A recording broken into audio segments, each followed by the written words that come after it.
Every time. It's got to get started. How we going to start it? I don't know. Every time. It's a thing. It's a thing. We are dream girls. Y'all, welcome to a better... Not the musical. Not the musical. I'm committed. I'm committed to making sure you experience culture. No, God. Let me say it. I'm going to be the uncultured swine of this duo.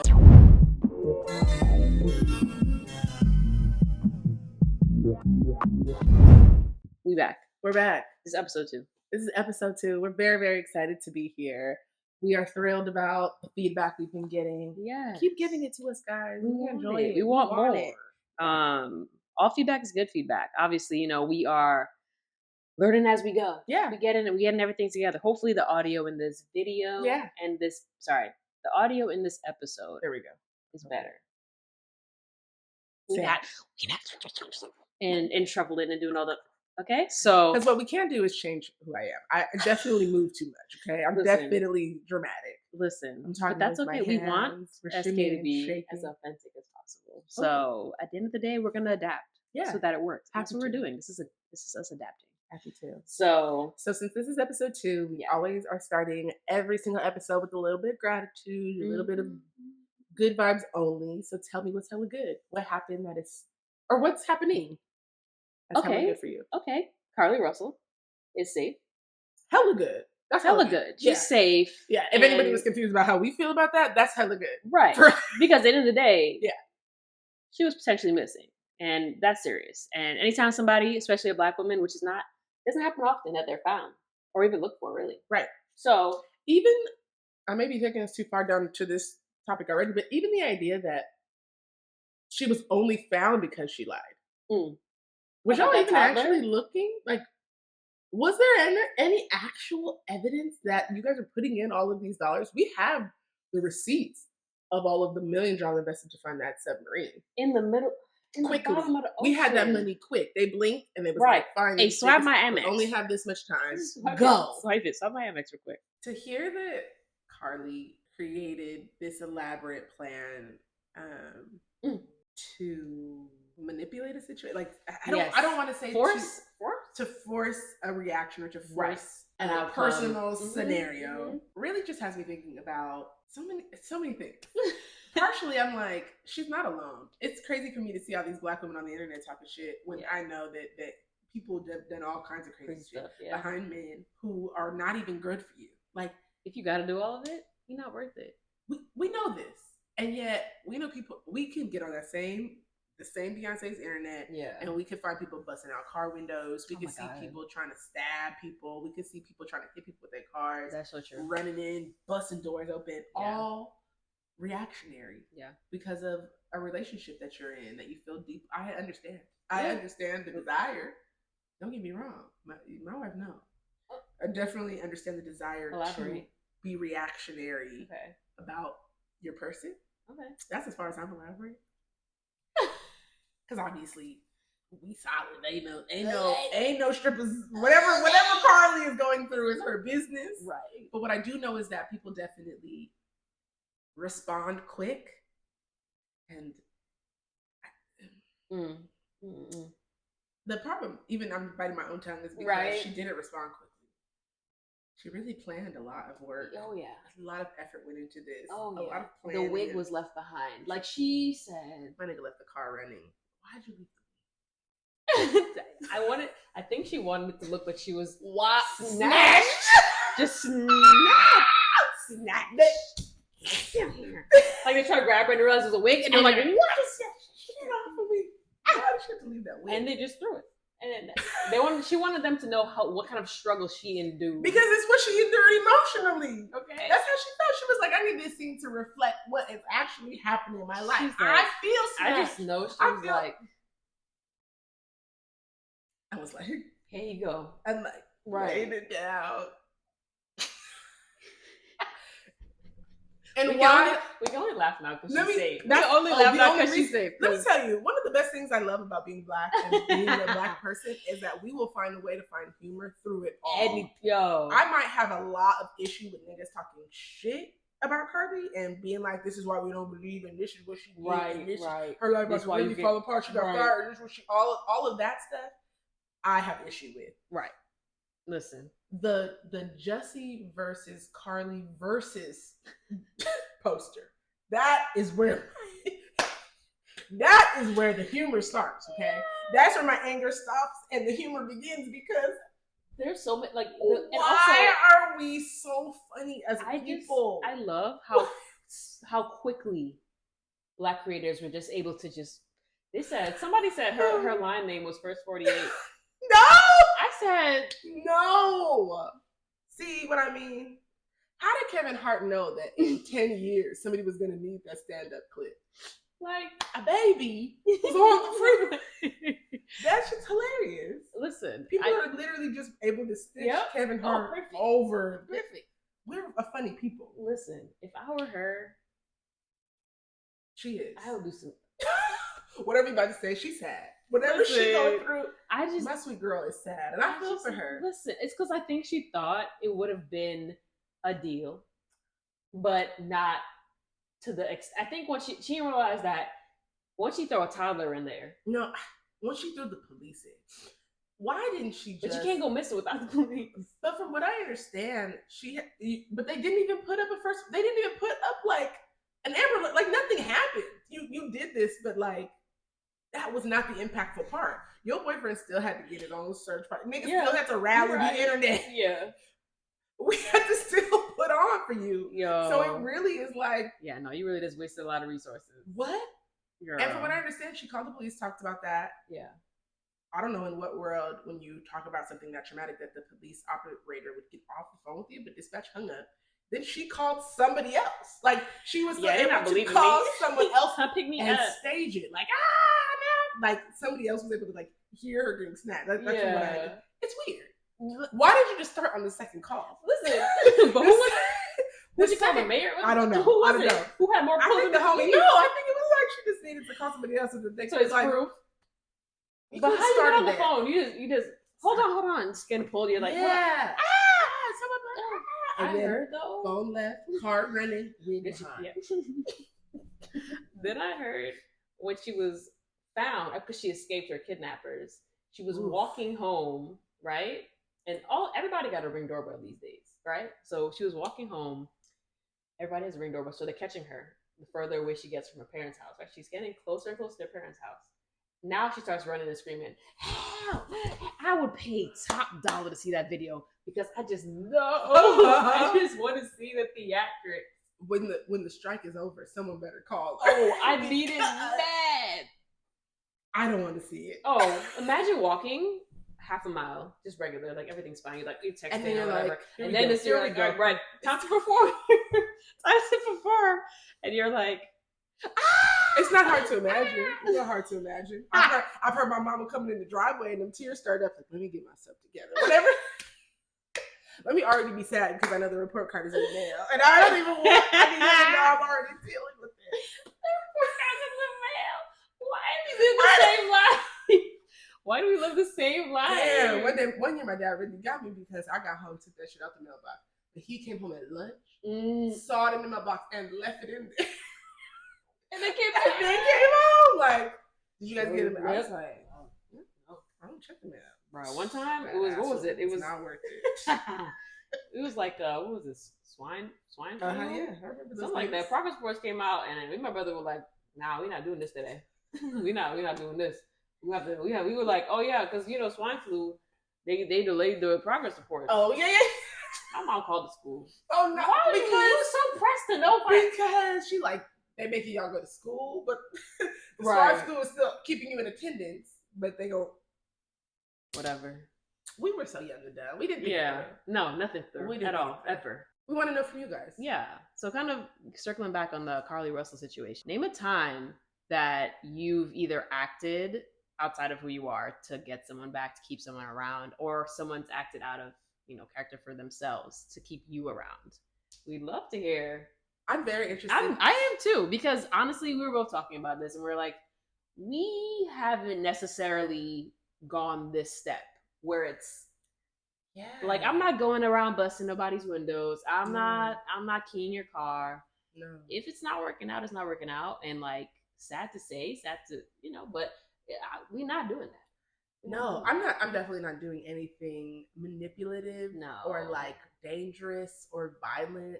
I feel like if it gets to the point, if it gets to the point where this is the last ditch effort, I'm not gonna make the effort. Yeah. Like I'm gonna not because at this point it's over. It's kind of been over. Yeah. Now I've definitely let me think about this. Definitely been dumb enough to accept things. Like I've definitely been the receiver of shitty behavior. There you go. With the goal to keep somebody around or like keep you around. Yeah. Okay. Yeah. But I definitely am not doing the things. But I mean, that's kind of going out of your way. Like accepting bullshit is also it is in a way. It is in a way. It takes effort. You're right. That's not. Let me tell you, I had an ex-girlfriend on my birthday. Ooh. Not the birthday. Bring a girl that she was fucking with to my house. To do what? For my birthday party. For my birthday. For my birthday. To keep you around? Have you seen like a the creators? No, I'm saying that's the kind of shit I would take on. I would never take no shit. I'm just not even that person anymore. But like I think I've accepted bullshit. Yeah. And have been like, right. Because I'm like, am I gonna blow up the spot? I'll blow it up. Yeah. Well, now I was a child. It's okay.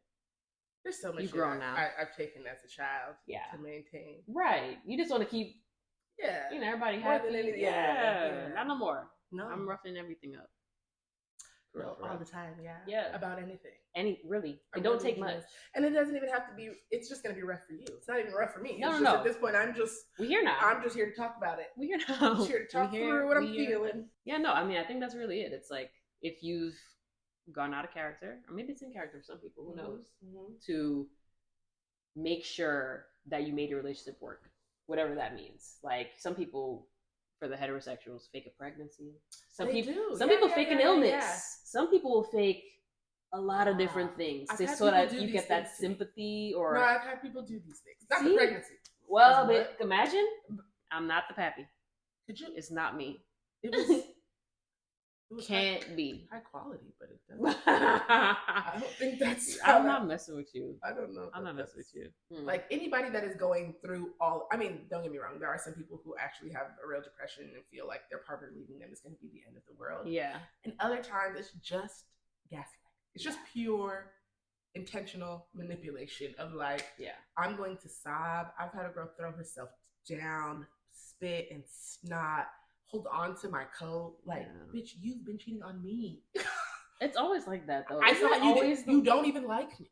Clearly, right? Clearly, you don't even like me. That's so funny. It's always like that, though. Let me go. It's always like that, and I feel like I don't know. People don't talk enough about how to operate in those kind of spaces. Right now we just kiki in. We're like, it's funny. This girl was sprung. No, but we are not taught. We're not really taught how to be in a relationship at all. We just outside of like elementary and playing with your friends and don't hit and use kind words. After that, we just like hopefully we get it. Just vibe hopefully through life. Y'all just keep going and hope you get it. High school, people get bullied, assaulted, all kind of shit. Nobody else checks in to get on a relationship. They just like, well, go to therapy, right? If they believe and if they even encourage you, then you're in college, experiencing all kind of shit, messy, meeting people as you see. Also being assaulted, also being harmed or harassed, or whatever the cases are. We just don't really teach people how to like go through hardships with one another. Yeah, no, that's It's why female relationships be different. It's like girls would rather just not even talk to you no more, right? Than actually have a conversation about something that is hurting me and harmful that we can get and past. How we can learn and move past. Yes, exactly. They will absolutely go out of their way. They will literally see a baby on the freeway if they nigga is doing it.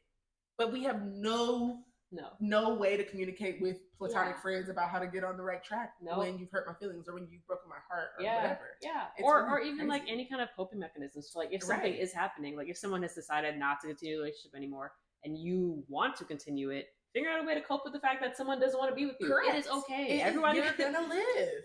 Life goes on. The sun will come back out. Right. Like so often though, the story is if you want to fight for her. No, the answer is no. That's not actually how this works because you're not the only person in this fucking relationship. Thank you. If somebody else does not want to do it, and if I don't want you fighting for me, don't fight for me. want you fighting for me. Don't fight for me. Like that's basically what the boyfriend's like. Yeah, I was good. Yeah, I was good. So much so I didn't want to fight. He put up a nice message though when she was listening. He was like, he cared. Yeah, it doesn't make me a bad person. No, I just was done with you. Damn, our relationship expired. Yeah. It expired, and I'm wasting time. And at this point, let me tell you, I don't like to waste time. Listen, I don't like to waste time. Why would I continue in something that I know is not serving me? With someone that I probably know is delusional and capable of what you just did. Because you did it. Now he got a restraining order against her and her family. Yeah, I would too. You're insane. You're insane. And the fact he hasn't said nothing else is helpful. Yeah. I mean, man. I mean, listen. One, he's probably going through all types of emotions, guilt, regret, like just fear in general. He's probably full of anger. He's so confused. Right. And then, like, I don't blame him. I don't blame him at all. I think I good on him for not kind of being, I don't know, having a savior complex and wanting like he needs to rescue her. She's like in this place where he needs to be there for her. Yeah. She needs to heal on her own. Yeah. And he needs to not be part of that equation. I think he understands that. Well, 100%. Yeah. It's not my responsibility. Because at the end of the day, I almost lost things as well. Yeah. Motherfuckers was saying he kidnapped her. People was saying that he did something. It's always the boyfriend still showing up for her, even though I don't want to be with you. I'm just showing up because I'm a good human and I've had you in my life for these years or whatever that looks like. Like, I don't see any way to fault him. And really, I don't really see a lot of fault for her. Sis made a bad decision while she plotted and planned with the effort and the intention to get her man back. Yeah. Not only did she not get him back, she lost her fucking job. She probably will not be easily hired again. No, unless she changes her name and gets plastic surgery for her face. That's like one quick, especially with how her name is spelled. Search. And then do like this. Right. Have you always been a blonde? Then do one of these things. That's what they go say. Take that wig off. Throw it. Let me see how it looks when it's thrown around. Like, let's see. The jokes. Everyone's like, she just had a Target bag full of snacks and was just running. I cannot see it. Could you imagine? I cannot see it. Because it's so good. Because that's what I would have. Oh, absolutely. We have to make sure. We gotta make sure we good. I gotta see like an orange. Yo, somebody was like, she in the hotel room watching TV eating her snacks. Like, yeah, you miss me. Mm-hmm. When she saw that post, she was like, I can come home now. Listen, I just know the stripper was watching that like, this girl. Rough. And maybe the stripper was ripping to go to school. You don't know. She wrote this girl this crazy text. Oh, she did? She did. Who wrote who? Who wrote who? Who went missing? Who wrote who? The Lulu.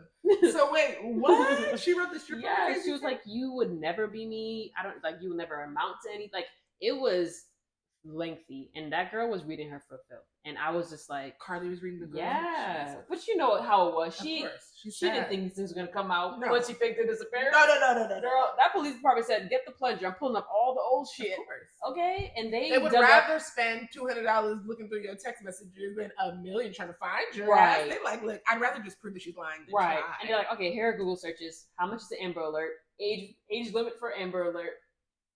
How to steal money from a register without being caught. Embarrassing. What was she going on a crime spree? Why the fuck didn't you use it incognito?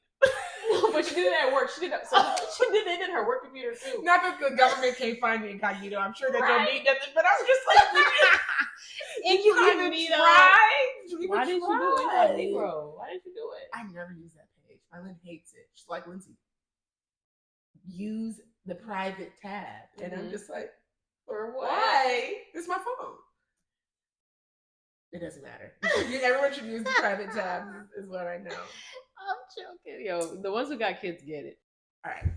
Next up for our segment, Top Tier Queer. Yes. Tell me about, maybe I'll start. Yeah. Okay. Somebody that I read about recently that I would like to call out as our Top Tier Queer is B. Pagels Minor, the first openly transgender person to own and operate a venture capital firm. And I like money. That's huge. I think that when I hear terms like that, I think about building wealth. I think about millions and millions of dollars. And it's very rare that I think about venture capital firms being owned by Black people. I'm sure that they exist, but I think that's even a rarity. Much less a trans person. Absolutely. So shout out to you, B. We'd love to see it. Absolutely. We'd love to see it. You know, really, I love when queer folks get in spaces that we are so underrepresented, because now you have a different perspective going to things. Yeah. They're going to be able to fund things that most white or not predominantly white venture capitalists would probably 100% skip past. Yeah, when I was watching a lot of what they were talking about, it was a lot like that. Like, yeah, we don't, we're open to taking on more risky behavior because we're going to invest for the long term, and we expect to see it. Yeah. And I was just like, this is great. Yes. It's always great when people are in those spaces, because I agree. I don't think that they're looking for the next Spanx. Or if they are, hopefully they're looking for one that looks a lot like them. Right. So, absolutely. That's dope. Yeah. That's really dope. That was exciting to see. Top tier queer. Top tier queer for me has to go to queer aunties. You know what? Has to. Top tier queers. Yeah. We very much enjoy them. Yes. What a duo. From the last episode, we talked about how we got to go outside with our wives and just have a time. Yeah. And they were able to curate this just honestly wholesome, creative. Yeah. It just felt great being in community, and being able to kind of like touch base, and it just, we picked up like it was nothing. I don't know. It was awesome. Yeah. And I think, there's more to come, more collabs to come, more community to build, and they're doing a great job facilitating that. So shout out to queer aunties. Shout out to queer aunties. When we went in you're right, it was super effortless to the point when we met them. That was the first event that I'd met them, and we were still embracing. Yeah, like folks with y'all. We was having a conversation that just felt like, man, we need to be outside more. Literally kicking it with the homies. Yeah, no, for sure. We're committing to hanging out a little bit more. It's happening. In the world. Yeah. So that's gonna be good. Listen, I know they plan another event, so we'll be there. Okay. Aunties, when y'all ready, let us know. We'll definitely be there. I've already reached out to them to hit y'all up too. So all right. Here.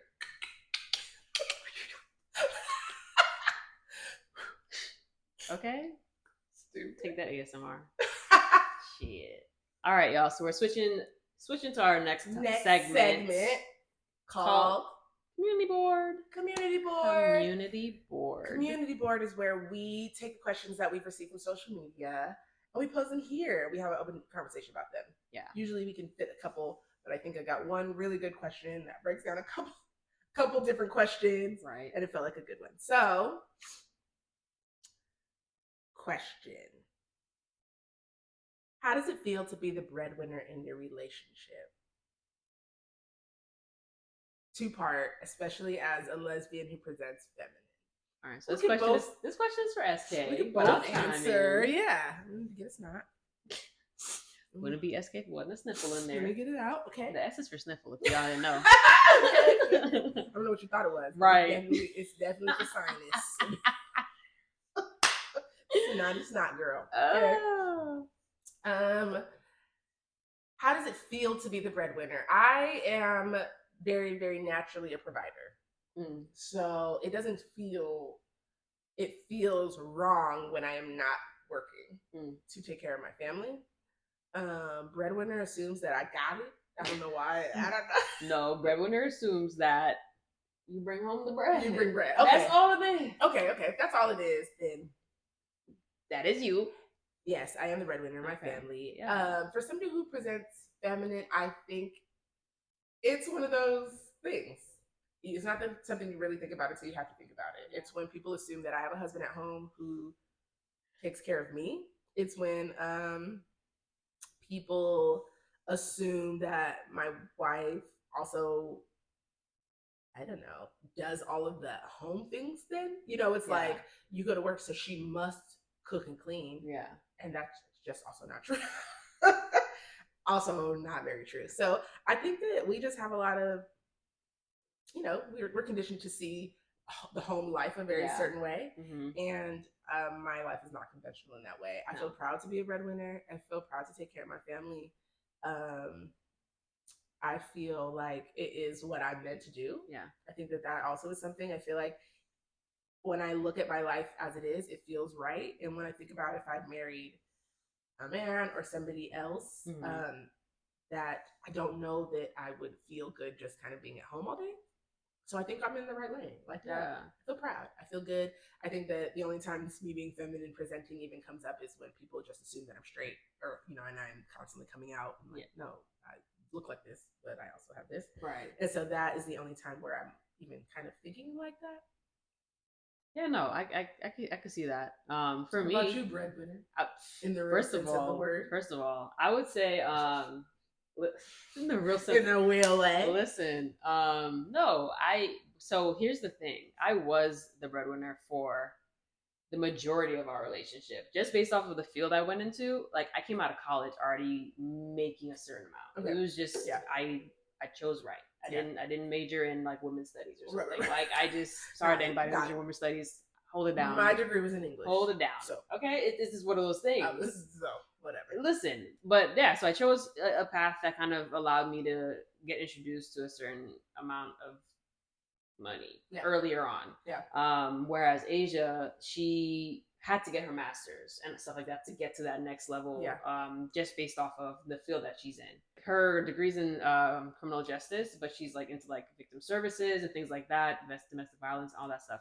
So it's one of those things where it's like I was the breadwinner for like, I don't know, 90% of our relationship together, but then she got to the point where she got up. Yeah. And now it's just kind of like we're just operating as like this dual. Love that. I don't. It's crazy to think because we've been grinding for a long time. Yeah. So the shift, I think, to me, I love it. Asia loves working. She loves what she does, and her passion for being in a career path that she feels fulfilled and then also well compensated for. I love that for her. Yeah. And it's just benefiting our family more. So like SK said, we don't have a typical, I don't know. I mean, maybe it is kind of typical, but I think a lot of times there is maybe a little more of a divide between who's making a certain amount and someone bringing in a little bit less or a lot less. And then now we're kind of at this point where it's like kind of equal. Okay. So yeah, that's really cool. It's different. It's definitely a lot more challenging because we're trying to juggle having 2 kids while both having careers. Yeah.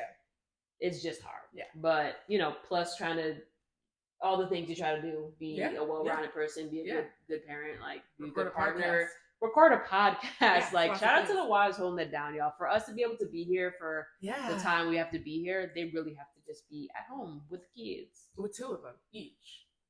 Holding it down. Love y'all. Love you. Hearts. The next part of this question. As a mom, do you wish you were home more with your sons? Do you enjoy providing?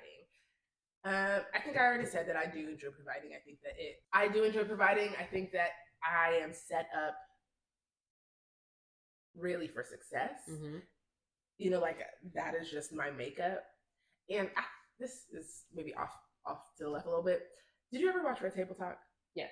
So one of my favorite episodes is obviously when Will is on. And he talked a lot about how he was not really successful. Like he feels like he only has ambition because of his woman. Like, I only do well with the aspiration to ensure you are well. And like, I remember hearing that and being like, ding, like that shit set me off. Yeah. And if my wife is watching, she know. Mm-hmm. If I am ever exhausted, if I am ever like too tired to get up, if I am like going so hard, I could literally look at her and I could be like, get the fuck up, nigga. That's it. Energy boosted. Nigga, back up. And I don't say that to be like, shit.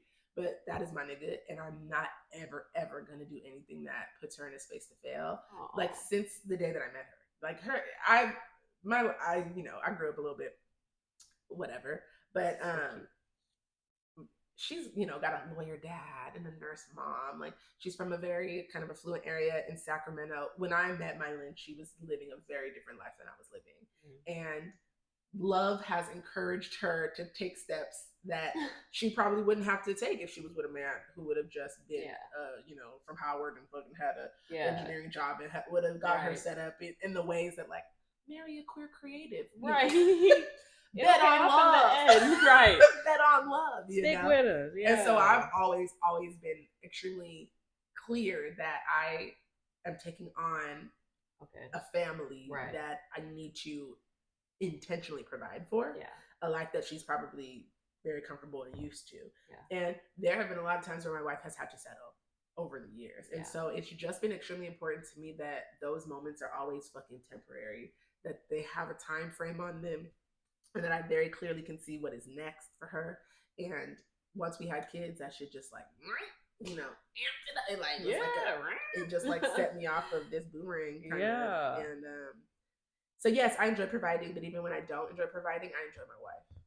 And I'm not never gonna you can always ride for that. Nigga, I'll never set her up to not want to be there for me. So I definitely ever. Listen, so, yeah, that was a great take. I feel like a lot of people see the finished. I say that because how we present on social media. Yeah, so people are probably like, exactly. You've never had to deal with anything. You guys just have it made. Yeah. Like, and it's like, no, not necessarily. Especially coming out of, we live in California, obviously. We live in arguably one of the most expensive cities in the country. Okay. Yes. Yeah.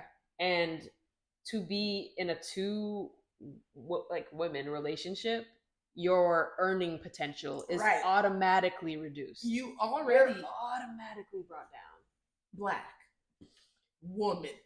They just like it's like tacking it on, and you're just starting already 50 yards behind everybody else. Okay, like, and here's the part where it's like, okay, we have to work 10 times harder to be able to provide just a comfortable life for our family. Not an exuberant. Right.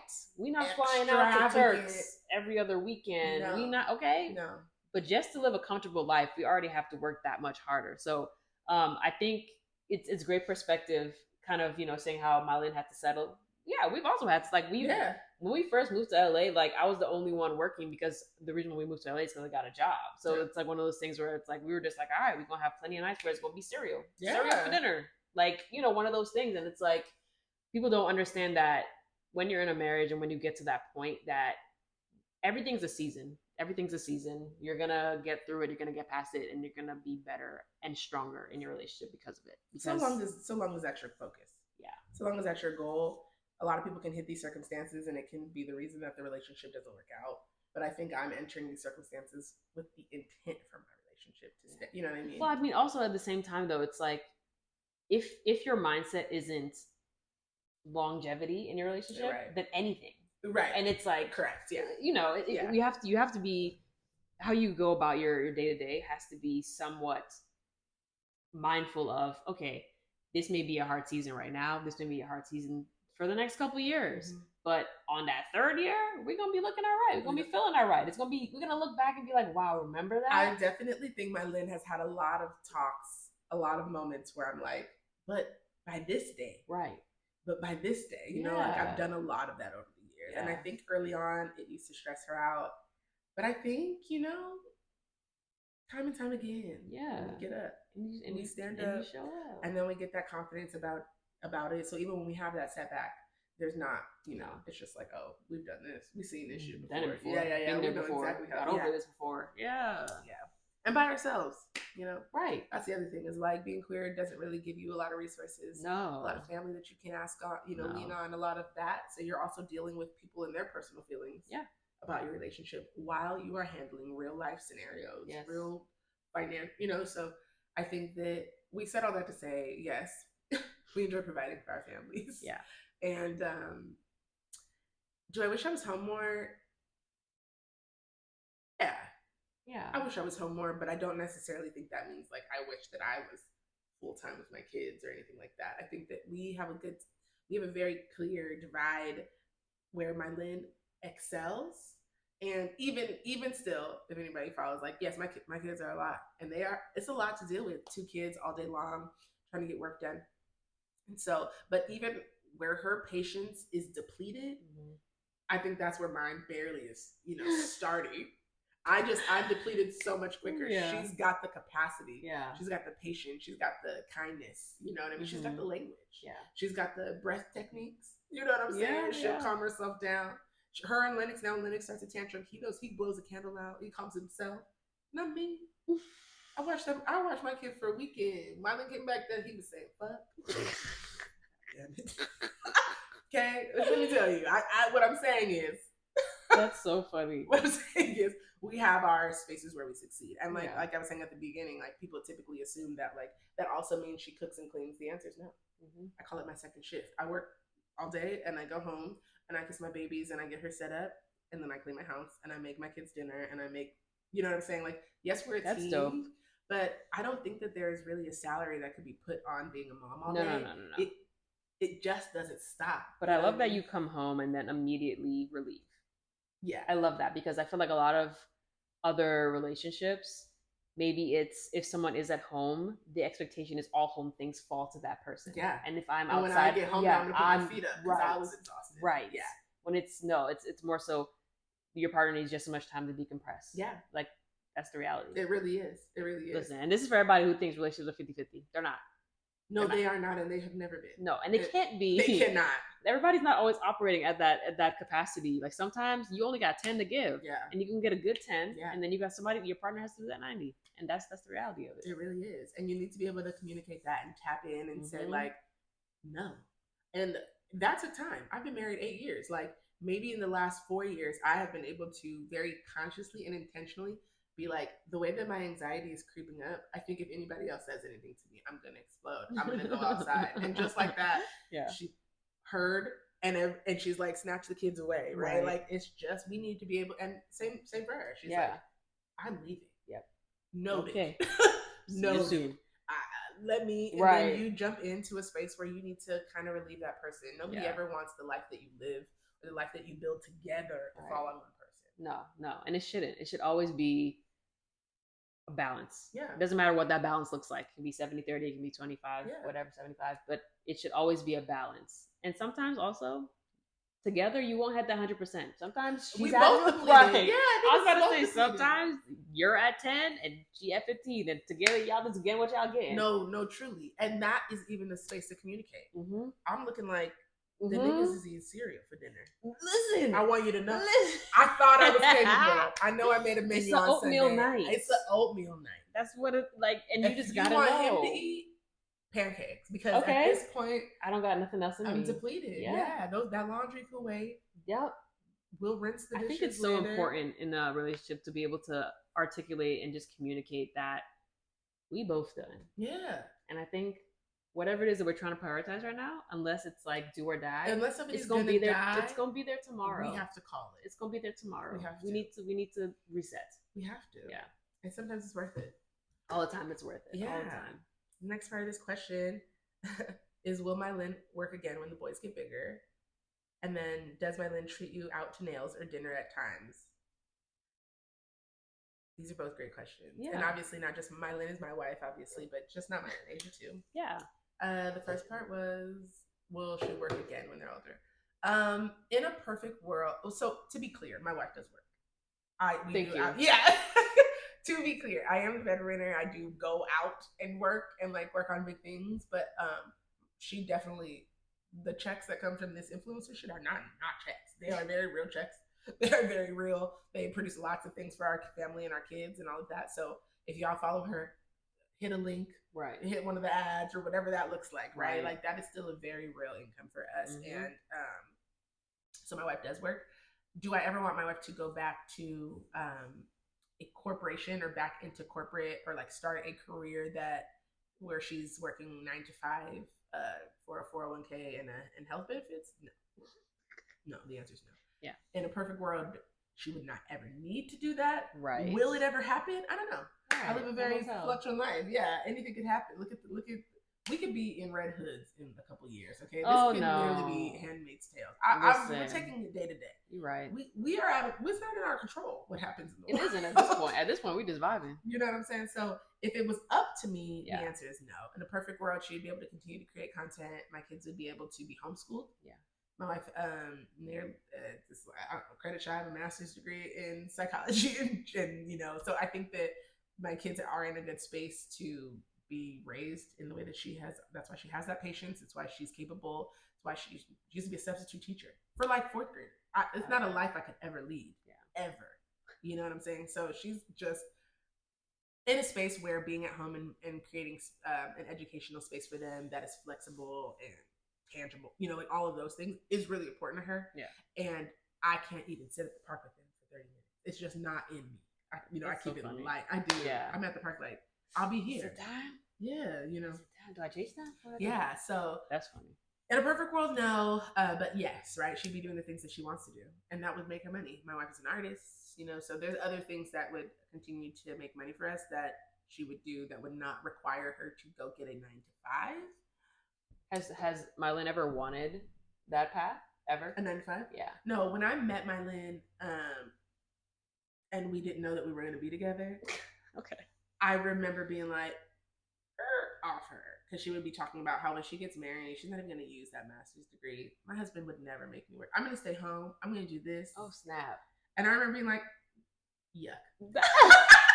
The patriarchy. On. The patriarchy. Got her. I was like, wow. I was like, so you're getting a master's for what? Like, it for just paper? Didn't make sense to me. You know what I mean? I was just like, I don't even get it. She was like, well, I mean, funny. I would be on boards and I would volunteer. And I was just like, what world do you live in? A different one. And now I'm trying to make it her world.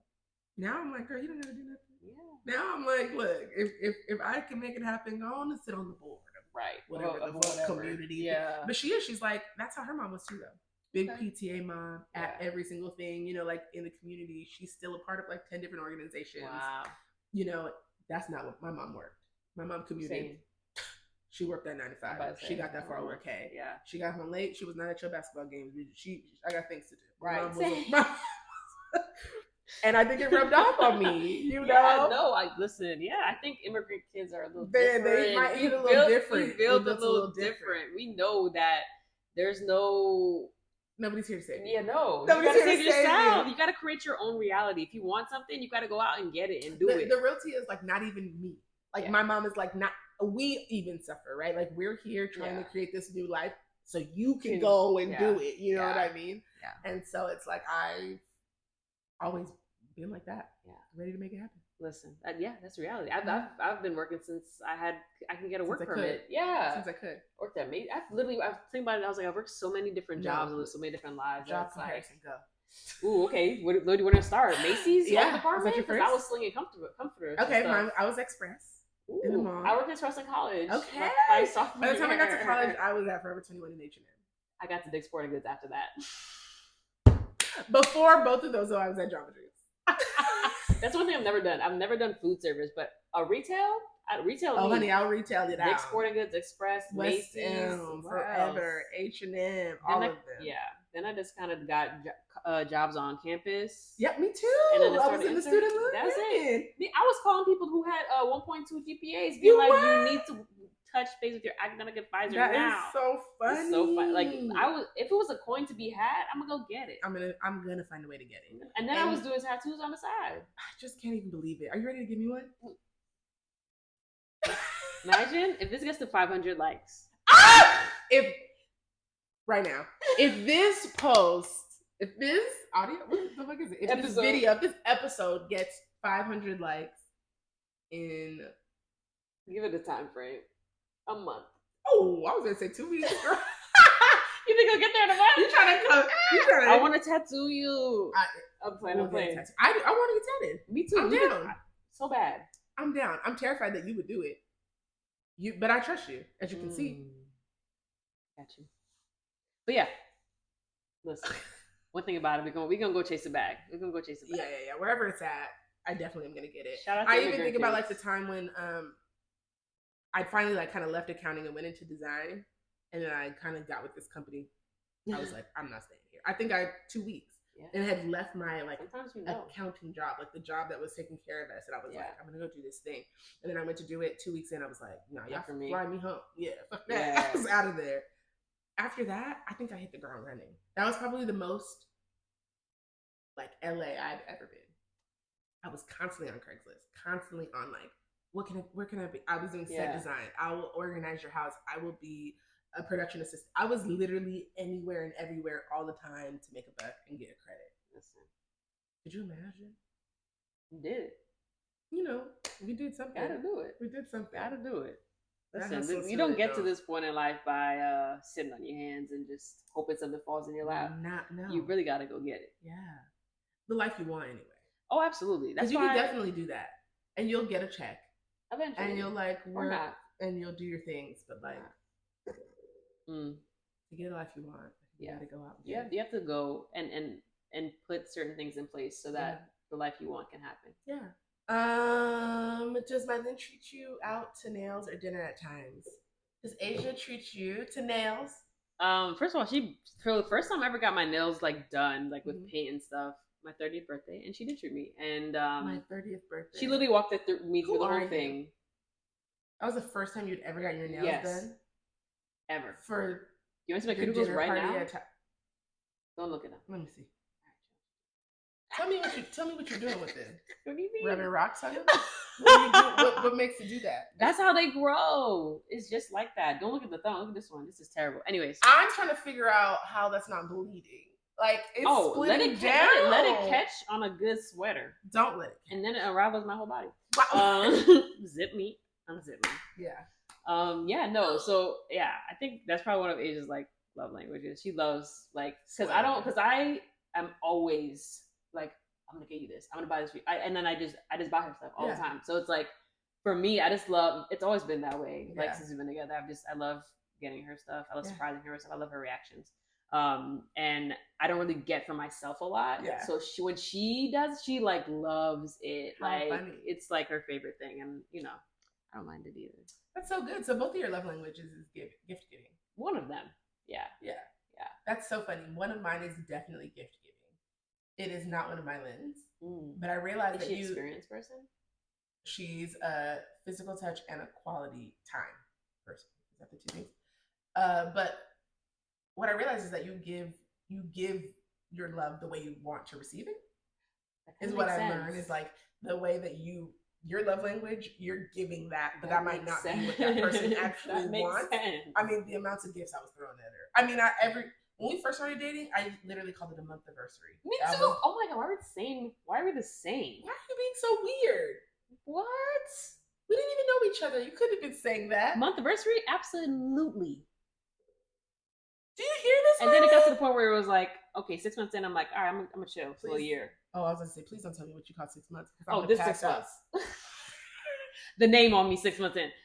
So we month anniversary and then semi-versary is what we started calling that 6 month. That's what I was about to say. Don't tell me what you call that 6 months. No, that's so funny. That's so funny. 6 months? Yes. 6 months had it added. 3. We crazy. Crazy as hell. Why are we doing that? Don't be like us. Or be like us. Or maybe. We might be onto something. Maybe that's the idea. But I'm sure there's a commitment early. When you know, you know. When you know, you know. And if it ain't inked up, it's not really happening. I don't think it's real. It's not real. I don't think it's real. Okay. That's not true. My dad don't got my name. Could you imagine? I'm starting a petition right now. I'm actively typing. I think we all should. At this point, since she's waited this long, it's got to be somewhere visible. That's what I told her. Like I said the collarbone or the neck. I say that every time. I walk up on her like, that's gonna be so nice. Mm-hmm. Oh my god! Oh, put it in there. I mean, or she could do a cute little script SK. That could be very cute. Behind the ear, a nice little finger. You can give me whatever it takes. That would be cute. But it's gonna happen. It's gonna have to happen before y'all tenure. Yeah, or at my tenure. I'm gonna make you bring that gun. Okay, come on, girl. You'll be in Barbados like. This is gonna happen. It's happening because honestly, we went together. Like insane people, like we do, and then we just that's so got cute. that, and then Asia got my name here. Oh, on the okay. Let me leave it. I love that. Yeah, I love. Not that face. Anyways. Yeah. Mm-hmm. Anyway, that's so fucking funny. The funniest part about my tattoo is that I got it and she didn't know anything about it. The fact that you guys went together is beautiful. Mylin was in LA and we lived in Sacramento. She came back home and we was already on each other before she was like, "What am I looking at? What?" And it was like, "Wait, what?" I had to like, "What is going on?" She had to process. It was great. It was great. Like, you didn't even tell me. So you know it's real, though. It's not your business. It's not about it. So you know it's real. Say it. All right, guys. That's it for our episode 2. I cannot look at us. This. Episode 2. We're in it. We're in it. We're doing it now. And I got to be honest. I really, really appreciate everybody who watched the first episode, who left a review. Ideally, it was 5 stars every single time. Who responded to us on Instagram. Who are letting us know the favorite things about the podcast, where we can tighten up, where we can soar, or like what is really going on, how you guys are feeling about it. So Thank you. Yes. Big, huge thank you. Continue to do it. Yeah. Follow us. I'm SK. I'm Soy. And that's SK on social media, really everywhere. Yeah. ESSKAYYY.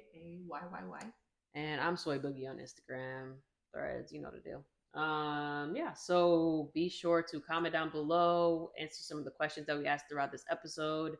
Let us know what you're looking forward to seeing in future episodes. Are there any segments that you want us to spend more time on, less time on? We want to hear all the feedback. Can't wait to hear from everybody. Yeah.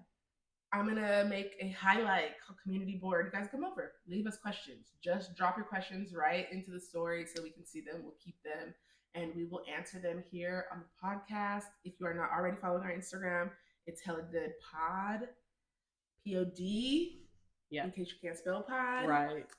And I think that's it. It's a wrap. This was hella good. This was hella good.